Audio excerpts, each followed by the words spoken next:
Aloha, selamat pagi, siang, sore, dan malam. Ketemu dengan Mas Brodin di sini. Panggil saja Mas Bro bersama Air 10 Film. Semoga lembaran-lembaran gambar pahlawan masih menghiasi dompetmu agar kamu semua semangat nonton filmnya.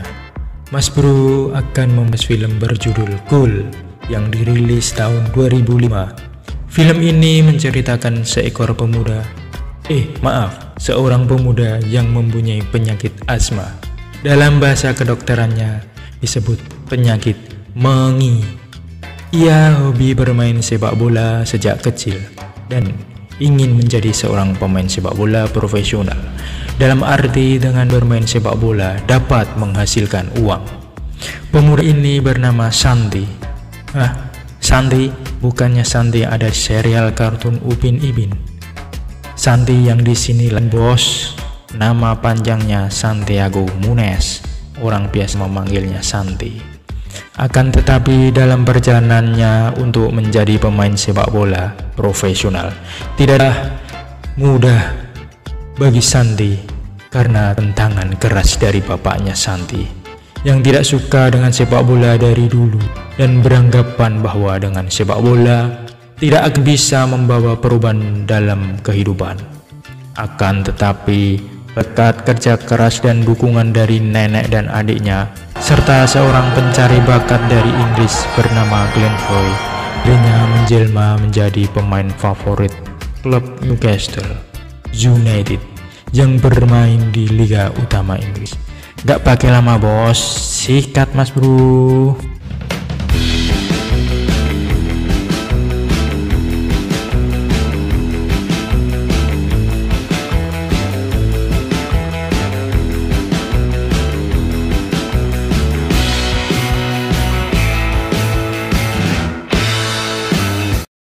Pada zaman dahulu diceritakan sebuah keluarga kecil yang miskin di pinggiran Meksiko. Di situ terdapat Santiago yang masih kecil yang diajak bapak dan neneknya untuk emigrasi atau pindah ke negara lain, yaitu ke Los Angeles, Amerika secara ilegal. Dikarenakan untuk mencari kehidupan yang lebih sejahtera, keluarga tersebut masuk ke negara bagian Amerika, Los Angeles, melalui jalur tikus dengan melewati pagar pembatas antara kedua negara. Di situ terjadi kejar-kejaran antara imigran gelap dengan polisi perbatasan, dan keluarga tersebut akhirnya berhasil lolos dan hidup menetap di Los Angeles, Amerika Serikat. Beribu-ribu jam kemudian, Santiago kecil sudah berubah jadi dewasa. Sedikitnya 3 kali seminggu dia selalu bermain sepak bola bersama teman-temannya. Apa nggak capek? Pada pertandingan antar RT di Los Angeles Kidul, Santi menunjukkan kehebatannya dengan bermain sepak bola khas gojekan ala Amerika Latinnya. Dia disukai teman-teman setimnya karena mempunyai kemampuan individu di atas rata-rata pemain di kampungnya dalam hal ini bermain sepak bola. Santiago tinggal di rumah kontrakan yang RSSS, yaitu rumah super sangat sederhana sekali atau disingkat RS4. Di situ Santi tinggal bersama neneknya yang cantik, ya kalau ganteng ya kakek, adiknya yang rajin dan penurut, serta bapaknya yang bermuka berak alias galak akan tetapi berhati Hello Kitty. Sedang emaknya minggat dengan pria lain. Setiap hari dia bekerja sebagai asisten pelayan di restoran Cina di pusat kota Los Angeles. Buset, pelayan aja punya asisten karena dia tidak mempunyai KTP resmi alias warga ilegal. Uang gajian dari hasil ia bekerja selalu ia tabung ke dalam celengan rahasia miliknya, yaitu sepatu butut. Bau tuh uang. Suatu sore hari, Glenn Foy, seorang pencari bakat pemain sepak bola, mengantar anaknya bermain bola ditemani anak ceweknya yang bernama Val, yang mempunyai body idola Mas Bro banget, tilang dajol, kurus tinggi, langsing dada menonjol. Di situ Glenn malah fokus dengan permainan bola Santiago yang main di samping lapangan satunya.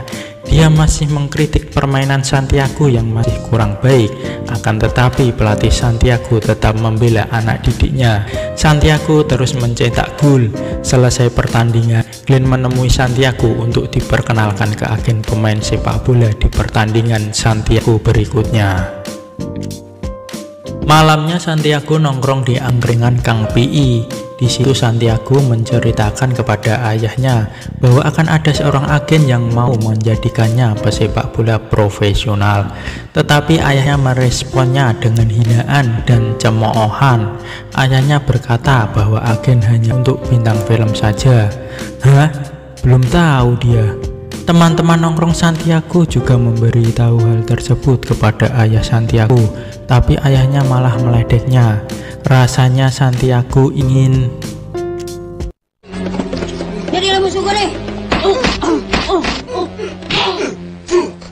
Si lain, Glenn langsung menemui agen sepak bola terkenal bernama Barry. Glenn dan Barry adalah teman dekat karena sudah sering bekerja sama. Glenn ingin mengajak Barry menonton pertandingan Santiago agar bisa mengorbitkan Santiago karena mempunyai potensial, dan Barry menyanggupinya untuk datang menonton. Pertandingan semifinal sepak bola antar RT pun dimulai untuk memperebutkan piala Pak Lurah. Penonton lumayan banyak. Seperti biasa, sebelum pertandingan, Santiago menghisap inhalernya atau alat bantu pernapasan bagi penderita asma. Ia menderita asma atau mengi sejak kecil. Cheerleader atau pemandu sorak awe seksi memasuki lapangan. Pelatih Santiago jadi nggak fokus, malah celingak-celinguk melihat pemandu sorak. Glenn dan Val ikut menonton pertandingan tersebut. Glenn celingak-celinguk mencari keberadaan Barry, si agen pesepak bola, tapi batang hitung si Barry belum kelihatan juga. Padahal pertandingan sudah dimulai. Nenek dan adik Santi juga ikut memberi dukungan di tribun penonton. Tanpa pikir panjang, Glenn pun langsung menelpon Barry yang katanya sedang rapat penting, padahal dirinya sedang fun-fun dengan aww semelohai. Dasar Barry songong. Kata-kata mutiara yang berasal dari kebun binatang pun keluar dari mulutnya si Glenn. Di pertandingan Pak Lurah Cup berjalan seru. Santi memperagakan aksi-aksi individu menggoreng bola khas Amerika Latin. Glenn tambah terpukau dengan aksi Santi. Di akhir pertandingan, Glenn menemui Santi mengatakan bahwa agen Barry songong tidak bisa datang karena sibuk. Santi sedikit kecewa mendengarnya. Tanpa pikir lama, Glenn pun langsung menelepon manajer Newcastle United yang bernama Mr. Donham untuk memproyeksikan Santi di Newcastle United dengan uji coba. Saat Glenn ingin pulang ke Inggris dengan mengendarai mobil Mercy-nya, Mercy yang mana? Di kota juga namanya Mercy. Buset, kena tabok si kumis. Glenn menemui Santi untuk memberitahu bahwa jika Santi bersedia ke Inggris, maka dia akan diproyeksikan di klub Newcastle United dengan masa percobaan. Di situ ayah Santi mendengarnya dan sangat tidak setuju. Nenek Santi sampai mau memberakot ayah Santi, dan Glenn memberikan kartu namanya. Apabila Santi jadi ke Inggris, dapat menemuinya. Malam hari, Santi membuka celengan ajaibnya untuk menghitung uangnya yang bau amis karena bercampur bau kaos kaki dan sepatunya. Adiknya memberitahu Santi kalau orang seisi rumah tahu kalau Santi nyimpan uangnya di celengan ajaib. Santi juga bekerja serabutan membantu ayahnya. Setiap bayaran ia langsung menghitungnya. Ayahnya mulai curiga. Dan ketika pulang main sepak bola, Santi kaget ada mobil baru di depan rumahnya. Santi langsung memeriksa celengan ajaibnya. Uang amisnya langsung hilang.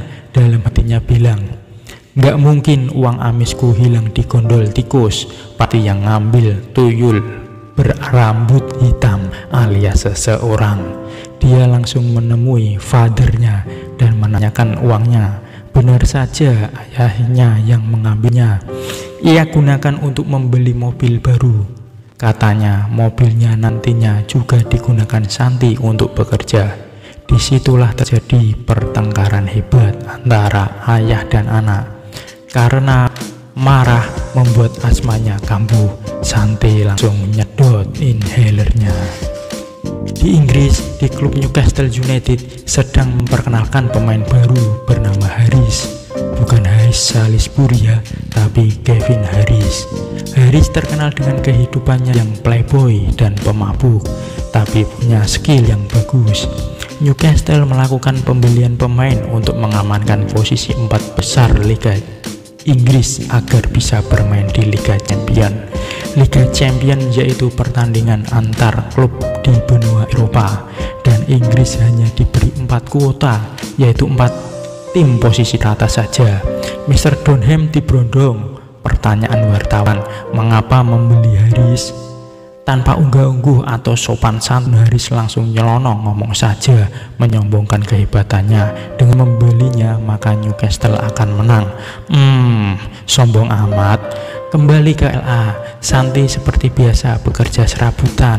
Sepulang bekerja, ia langsung pulang dan ayahnya sedang memperbaiki mobilnya ke bengkel.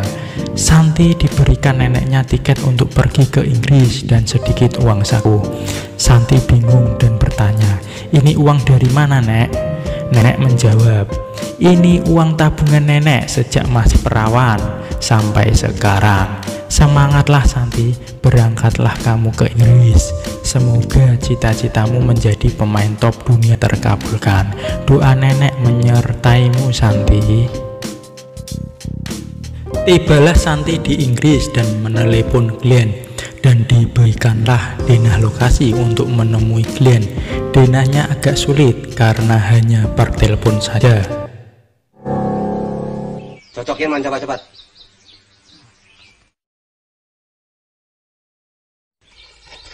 Yang mayit kamu kurus.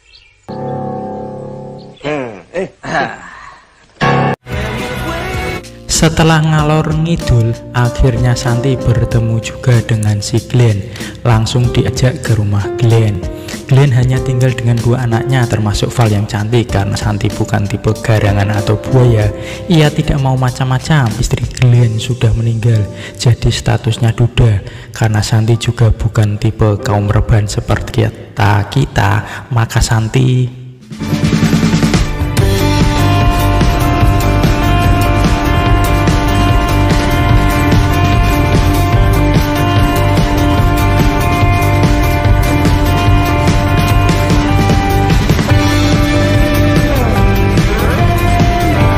Esoknya Santi diajak ke tempat kerja Glenn. Santi mengira Glenn bekerja di bidang sepak bola, ternyata bekerja di bengkel.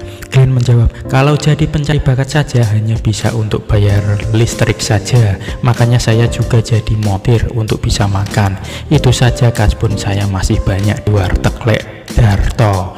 Sebelum berangkat menemui manajer Newcastle United, Mr. Donham, Santi mencari warung terdekat. Di Inggris setiap orang mengagung-agungkan sepak bola. Ia ketemu geng bocil yang main sepak bola.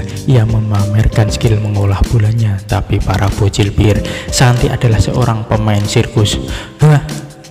Di warteg Lek Darto, para pengunjung selalu membicarakan sepak bola, khususnya Newcastle United. Santi pun ikut nimbrung ngobrol dan memperkenalkan dirinya bahwa ia sedang masa percobaan di Newcastle United. Setelah kenyang, Glenn langsung mengajak ke Stadion James Park, kandang Newcastle United, untuk menemui Mr. Donham. Glenn berceritakan bahwa di Inggris sepak bola sangat diagung-agungkan, beda dengan di Los Angeles, Amerika Serikat. Santi terpesona dengan stadion-stadion mewah di Inggris. Langsung saja Glenn mengajak Santi menemui Mr. Donham yang dijanjikan manajer Newcastle tersebut untuk masa percobaan di Newcastle, tapi Donham lupa ingat. Kebetulan di situ ada Harris yang baru datang dengan mobil Mercy-nya. Mercy yang mana? Di kota juga namanya Mercy. Si manajer meminta waktu sebentar untuk menemui Harris. Manajer marah karena Harris datang terlambat latihan. Sebagai hukuman, Harris disuruh latihan dengan tim cadangan. Manajer menemui Santi lagi dan akan memberi kesempatan pada Santi pada Kamis sore. Santi bilang, "Jangan Kamis sore bos, saya dapat undangan hajatan." Manajer bilang, "Kalau nggak mau ya silahkan pulang saja." Dan Santi mengiyakan pada Kamis sore. Kamis sore pun tiba. Glenn dan Santi naik mobil hitam. Mas Bro nggak mau nyebutin merek, takut digampol Bang Kumis. Sebelum bermain, Santi celingak-celinguk seperti biasa, memakai alat bantu nafasnya. Di situ pelatih tim junior Newcastle United menginstruksikan Santi agar tenang, jangan tegang. Dalam hal ini, Santi untung nggak ketahuan pas pakai inhaler. Santi mengatakan siap bermain. Benar saja, Kamis sore hujan cukup deras disertai angin kencang. Santi langsung disuruh main. Glenn juga ikut menonton, tetapi di situ Santi diajarkan kerasnya main sepak bola Liga Inggris. Ini seperti permainan sepak bola antara Santi sebagai anak TK dan lawannya sebagai anak SMA.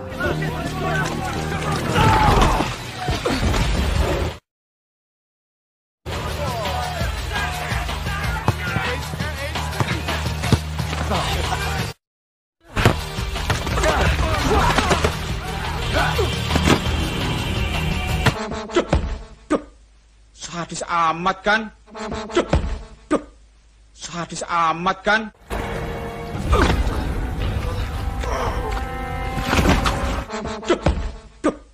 Sadis amat kan?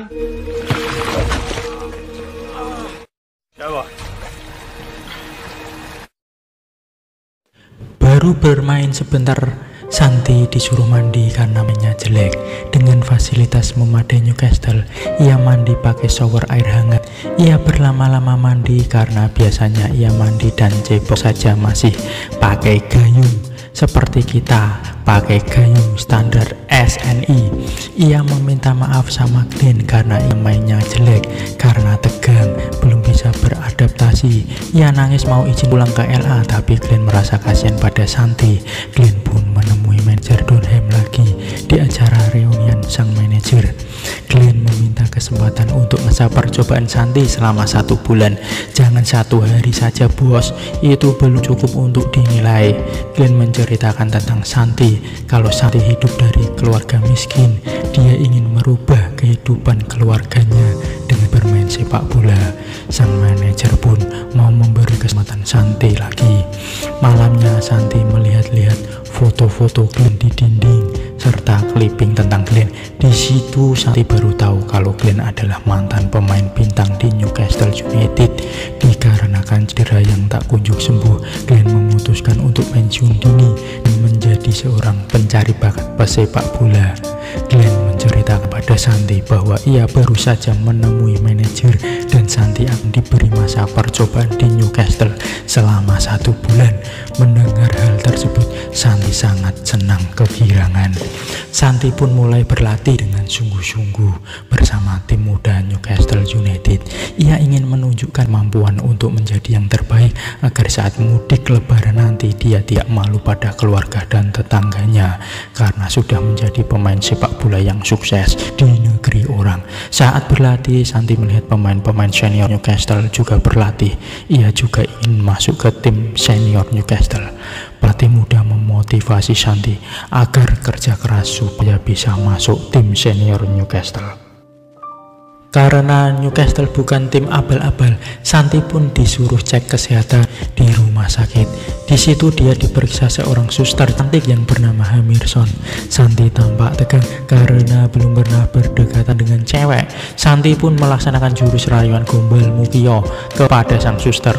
Santi juga menanyakan hal-hal yang bersifat medis, termasuk gangguan pernafasan yang dideritanya. Tetapi Santi tidak mau jujur kalau ia mengidap asma karena takut tidak dikontrak Newcastle. Kembali ke lapangan, Santi berlatih bersama tim muda Newcastle. Di situ ada satu pemain yang dibilang nakal yang bernama Hugis Sastro. Ia bermain sangat kasar dan selalu ingin mencederai Santi. Akhirnya ketegangan pun terjadi karena Santi bukan merupakan pemain mental tempe. Dia berprinsip jual gua beli, tapi teman-teman melerai keduanya. Jadi lo musuh gue deh.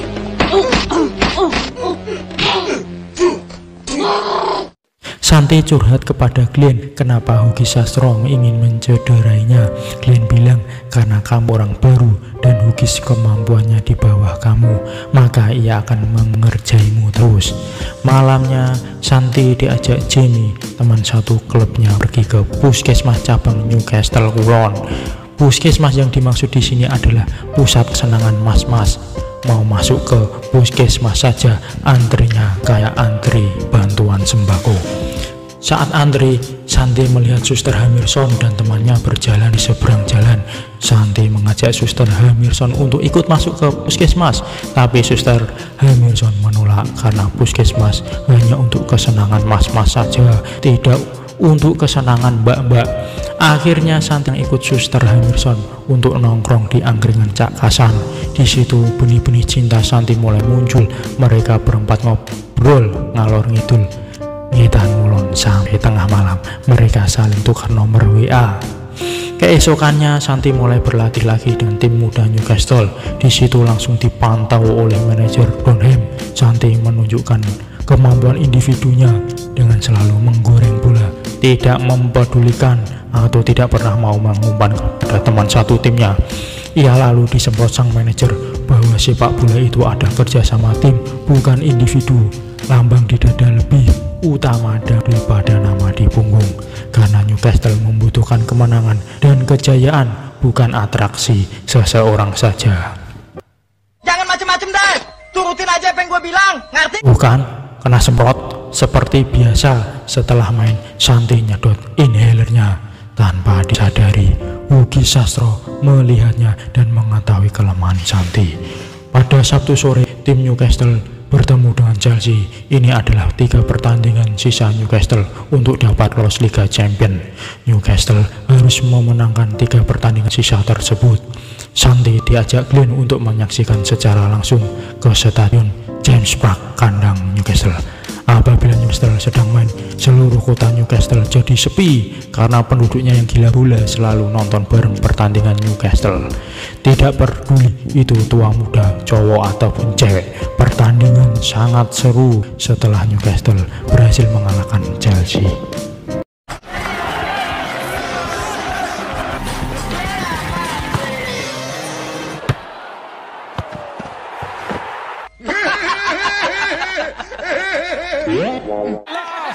And it's Patrick Kluivert. Setiap hari selesai latihan, Santi tidak langsung pulang. Ia masih berlatih sendiri di lapangan untuk mengasah kemampuannya. Manajer selalu memperhatikan semangat dan kerja keras Santi. Dalam hati manajer, oh, ini patut saya coba di pertandingan tim muda karena mempunyai daya juang tinggi. Keesokannya, Santi merasa kaget bercampur senang karena namanya masuk tim muda Newcastle. Ia bergegas menemui pujaannya Suster Hamirson di rumah sakit untuk memberitahu kabar bahagia tersebut. Nenek Santi pun gembira dan memberitahu kabar bahagia itu kepada ayah Santi. Tapi respon ayah Santi malah tidak peduli dengan Santi. Ia tidak mau memikirkan Santi lagi karena Santi pergi saja tidak pamit dengannya. Dia berkata, Santi saja perginya seperti maling, jadi aku tak peduli. Sebelum pertandingan tim muda dimulai, para pemain di briefing di ruang ganti oleh pelatih. Pelatih menginstruksikan agar seluruh pemain selalu fokus dan bermain ciamik karena tim yang dihadapi adalah tim kuat Manchester United muda. Seperti biasa sebelum bertanding, Santi mau menghisap inhalernya, tapi naas inhalernya jatuh dan tanpa basa-basi Ugi Sastro langsung menginjak inhalernya Santi sampai hancur. Pertandingan melawan MU pun dimulai dan benar saja Santi memasuki lapangan dengan wajah mirip mayat hidup, berjalan seperti cacing yang kepanasan karena dia tidak menghirup inhalernya. Berjalan saja nafas sudah ngos-ngosan, apalagi disuruh berlari tambah mau pingsan. Manajer dan jajaran ofisial mulai bingung dengan permainan Santi di lapangan hijau, mengontrol, mengumpan dan menendang bola jadi tidak fokus. Ambiar mas bro. Di situ si Ugi Sastro berlagak marah-marah dengan Santi, padahal dialah penyebab semua ini. Santi pun langsung digantikan pemain lain. Di ruang ganti, Santi didatangi pelatih tim muda untuk mengatakan permasalahannya, tapi Santi hanya diam, tidak mau jujur. Pelatih mempersilahkan Santi untuk pulang saja ke LA karena di Inggris tidak cocok dengan gaya permainannya. Santi pun ingin curhat ke pacarnya. Di situ yang menemuinya yaitu maknya Hamirson. Berdasarkan pengalaman Mas Bro, pasti maknya Hamirson adalah tipe penggoda. Santi pun dipersilahkan menemui Hamirson dan meninggalkan mereka berdua di rumah. Deng. Di situ Santi baru mau jujur dengan Hamirson kalau dirinya punya asma atau mengi yang menyiksa dirinya. Hamirson menyarankan untuk jujur kepada manajemen Newcastle, akan tetapi Santi nolak, takut manajemen Newcastle tidak mau menerimanya. Di situ Hamirson terus memberi semangat Santi, karena leher Santi dielus-elus terus sama Hamirson, maka ada sesuatu yang sedang memberontak dan Santi pun mau mengajak Hamirson bercocok tanam saja. Selamat nonton Blue Film, Om. Di siang bolong, Haris Gondes baru bangun tidur. Ia numpang rebahan di kamar kos cewek kembar. Mas Bro yakin dia enggak numpang rebahan saja, pasti juga silaturahmi anunya. Dia langsung buru-buru pergi untuk latihan. Di waktu bersamaan, Santi mau pulang ke LA menuju bandara dengan menggunakan taksi. Haris celingak-cinguk sesegera mungkin menuju ke mobilnya agar tidak ketahuan para fans Newcastle kalau dirinya habis bercocok tanam. Akan tetapi karena fans Newcastle sudah hafal mobil Haris, Haris pun dikerjai para fans Newcastle dengan melepas ban mobilnya, bahkan bocil-bocil pun meledeknya. Haris pun segera memesan armada taksi karena Haris merupakan pemain Newcastle, sedangkan para pemain Newcastle diagung-agungkan seperti dewa di kota Newcastle. Armada taksi yang terdekat dengan lokasi Haris pun disuruh menjemput Haris, padahal taksi tersebut sudah mempunyai penumpang yaitu Santi. Haris pun satu taksi dengan Santi. Haris mengajak Santi untuk menemui manajer dan menjelaskan permasalahannya. Itu Haris menjelaskan kepada manajer kalau Santi mempunyai penyakit asma dan ketika tidak menghirup inhaler maka permainannya akan menjadi kacau karena sulit bernapas. Padahal nyata Haris selain membela Santi agar dirinya tidak dimarahi manajer karena datang terlambat latihan, manajer langsung menyuruh Santi berobat dengan biaya ditanggung Newcastle karena manajer tahu Santi belum punya BPJS. Di pertandingan melawan tim Queen Park Rangers atau lebih mudahnya melawan tim Power Rangers, Santi langsung dimainkan jadi tim inti Newcastle. Di situ Glenn juga ikut menonton. Santi bermain dengan aduhai sampai-sampai pemain lawan mengasarinya. Hugi Sastro tampak tak terima Santi dikasari. Hugi Sastro pun membalas pemain yang mengasari Santi sampai kain-kain gak bisa bangun. Hugi Sastro melakukan itu ternyata demi adik ceweknya yang ngefans berat dengan ketampanan Santi. Di pertandingan berikutnya melawan tim muda Middlesbrough atau Newburu, lagi-lagi Santi dijadikan starter. Santi berhasil mencetak 2 gol. Fans-fans Santi pun semakin bertambah banyak. Dalam hitungan jam, Santi langsung dikontrak resmi oleh Newcastle. Santi langsung diberi apartemen. Dia langsung memamerkan apartemen kepada Hamirson. Di situ ternyata ada Haris Gondes juga yang baru saja numpang bercocok tanam di apartemen Santi. Santi memperkenalkan pacarnya kepada Haris tanpa disadari. Hamirson melihat barang bukti G-string yang tertinggal di meja. Kalau kalian nggak tahu G-string yaitu celana dalam berventilasi. Santi menjelaskan itu bukan bekas cewek yang dia pakai, tapi cewek si Haris. Malamnya Santi diajak Haris ke puskesmas atau pusat kesenangan mas-mas lagi tanpa antri masuknya. Di sana dia ditemukan dengan agen Barry Songong yang mau menjadikan dirinya untuk jadi agennya Santi, tapi ditolak Santi karena Santi sudah ikut Glenn. Santi mau memberitahu kabar baik bahwa dirinya sudah dikontrak Newcastle, tapi bapaknya lagi-lagi tidak menerima telepon dari Santi. Pada saat latihan rutin sore hari, Santi marah-marah kepada pelatih muda Newcastle. Kenapa namanya tidak dimasukkan tim muda Newcastle, padahal dirinya sudah bermain bagus dan sesuai instruksi pelatih. Pelatih muda Newcastle menjawab bahwa sekarang Santi bukan wewenangnya karena Santi sudah diminta manajer untuk bermain di tim senior Newcastle. Mendengar kabar tersebut, Santi pun senang kegirangan. Newcastle tinggal menyisakan 2 pertandingan dan harus memenangkannya agar bisa lolos ke zona Liga Champions. Pertandingan kali ini Newcastle bertindak sebagai tim tamu dan akan menghadapi tuan rumah Fulham. Namanya juga bapak, pasti ada rasa kangen dengan anaknya yang merantau karena lebaran kemarin belum sempat pulang. Bapaknya Santi akhirnya celingak-celinguk masuk ke angkringannya Bang Somad yang merupakan base camp Newcastle cabang LA Kidul. Semua fans Newcastle degser menonton pertandingan kali ini, termasuk Hamerson dan Glenn. Pertandingan berjalan cukup alot seperti daging yang dimasak kurang matang. Haris bermain sangat atraktif walaupun sambil menahan lututnya yang agak kopong karena kebanyakan in the high. Karena ada pemain yang cedera, akhirnya Santi dimasukkan sebagai pemain pengganti. Bapaknya Santi langsung teriak-teriak di angkringan, "Itu anakku!" Membuat semua pengunjung melihat bapaknya Santi. "Alah pak.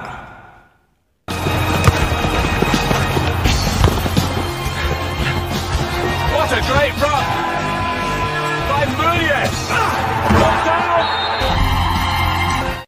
Berkat aksi individu Santi, Newcastle mendapatkan hadiah penalti karena Santi dijegal di kotak terlarang. Haris pun menjadi eksekutor penalti dan gol. Newcastle pun menang 1-0.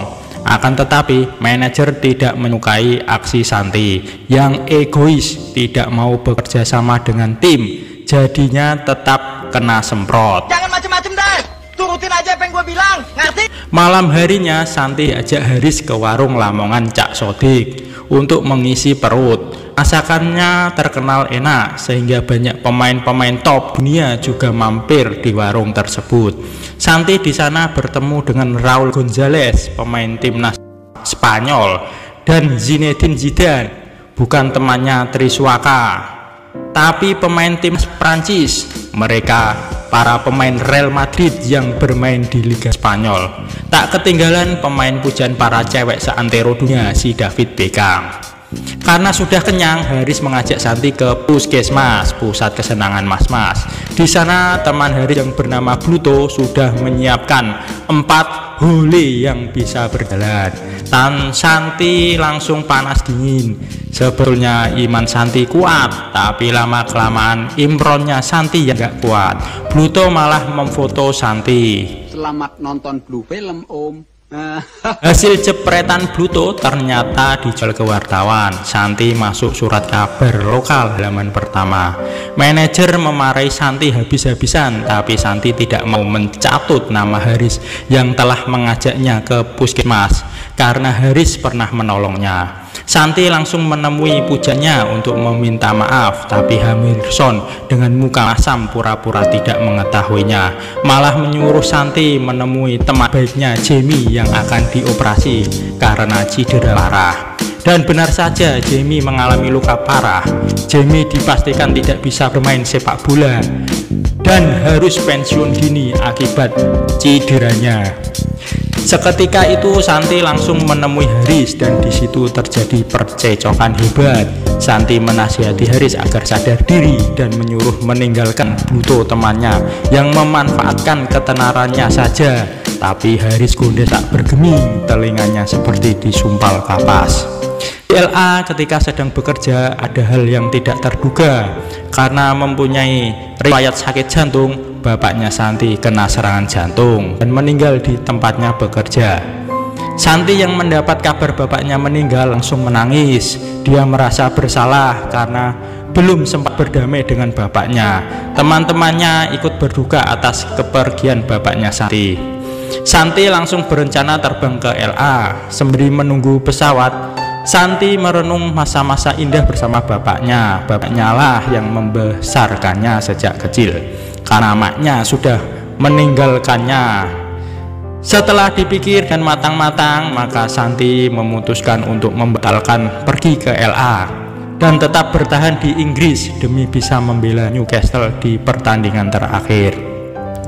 Di tempat latihan, Haris menemui manajer dan mengakui dirinya sebagai ABG tua yang telah mengajak Santi ke Puskesmas dan berjanji akan insaf. Manajer memarahinya karena bila di luar pemain itu selalu membawa nama baik klub, jadi harus selalu berhati-hati. Orang anak pendidikan belabar pisan. Manajer kaget kenapa Santi kembali ke tempat latihan. Manajer mengira Santi kehabisan tiket. Tapi Santi mengatakan kepada manajer kalau dirinya ingin menjadi pemain profesional. Ia ingin membanggakan keluarganya, terutama bapaknya yang sudah di surga, sehingga bapaknya dapat melihatnya menjadi anak yang sukses. Pada Kamis malam Jumat, setelah berdoa untuk almarhum bapaknya, Santi terlihat berlatih sendirian di stadion utama Newcastle, James Park. Di situ manajer melihat Santi masih bersedih. Manajer menyuruh Santi untuk keluar lapangan karena rumput lapangan ini suci dan mau dirapikan oleh petugas perawat rumput lapangan. Manajer berjanji akan memainkan Santi pada Sabtu sore sebagai starter saat Newcastle menjamu Liverpool. Mendengar kabar tersebut, kesedihan Santi terobati dan semangatnya kembali membara untuk jadi pemain top dunia. Sabtu sore yang ditunggu-tunggu pun tiba. Santi menjadi pemain starter saat Newcastle menghadapi Liverpool. Di stadion, Emerson dan temannya menonton ditemani Glenn dan ada juga Bri Songong. Emak Emerson malah menggoda Glenn terus yang berstatus duda. Karena TV di rumah Santi masih hitam putih, maka Val, anaknya Glenn, mengajak nenek dan adik Santi ke angkringan Bang Somat yang merupakan base camp fans Newcastle di LA. Walaupun TV di angkringan Bang Somat hanya 14 inch, tapi sudah berwarna. Pertandingan berjalan sangat ketat seperti kolor yang baru dibeli.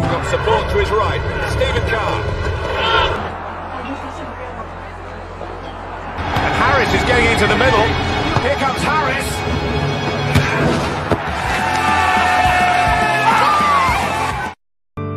Di situ Newcastle berhasil unggul 1-0, akan tetapi serangan dahsyat yang dilakukan bertubi-tubi oleh Liverpool, maka Liverpool dapat berbalik unggul 2-1. Babak pertama berkesudahan 2-1 untuk Liverpool. Fans Newcastle pun saling mengeluarkan kata-kata mutiara yang berasal dari kebun binatang.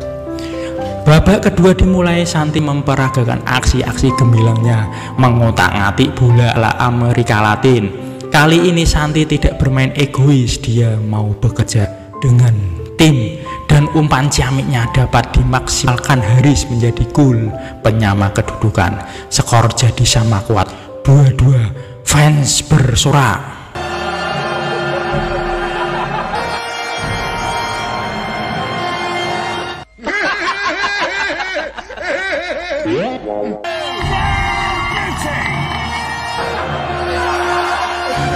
Di situ Bri Songong merayu Glenn agar Santi ikut dirinya saja.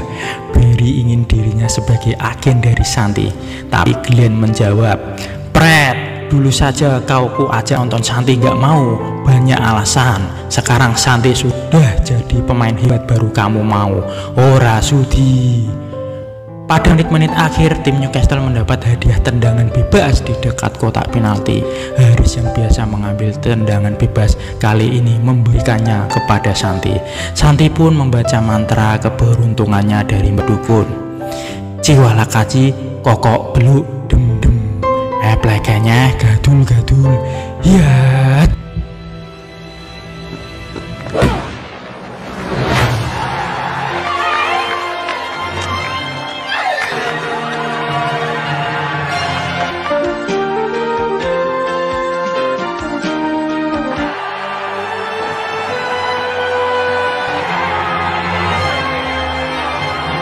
Unbelievable. Newcastle's new. Fans seluruh dunia bersorak, termasuk nenek Santi. Di situ nenek Santi diberitahu salah satu fan Newcastle bahwa waktu Santi main melawan Fulham kemarin, bapaknya Santi ikut nonton bersama-sama di angkringan Bang Somat. Nenek Santi pun senang mendengarnya. Ternyata bapaknya Santi sebelum meninggal sudah memaafkan Santi dengan menontonnya di TV. Setelah wasit meniup peluit panjang, berakhirnya pertandingan. Semua fans berteriak kegirangan. Dengan ini Newcastle berada di peringkat 4 besar dan berhak main di Liga Champion. Nenek langsung menghubungi Santi bahwa bapaknya telah memaafkannya dengan menontonnya waktu main lawan Fulham Santi pun sangat senang dan memberitahunya kepada Glenn. Glenn juga berkata bahwa bapakmu juga menontonmu sekarang dari surga. Santi pun senang. Cium jauh sayang. Muah. Tamat. Apa hikmah dan kesimpulan dari film ini, wahai para penonton? Silahkan tuliskan di kolom komentar. Kalau menurut Mas Bu, 1. Jadilah pemuda sukses, karena dengan kesuksesan kamu gak perlu cari wanita, karena wanita-wanita yang akan berebut menghampirimu. 2. Yang membiayai film ini pasti fansnya Newcastle. Kalau yang membiayai film adalah fans Liverpool atau MU, pasti yang dibuat film juga tim tersebut. Oh ya, kalian mau di review film apa nih? Tulis di kolom komentar. Minta tolong subscribe-nya ya kan, tekan tombol merah agar Mas Bu bisa lebih semangat dan kreatif lagi bikin alur filmnya. I love you. Mwah.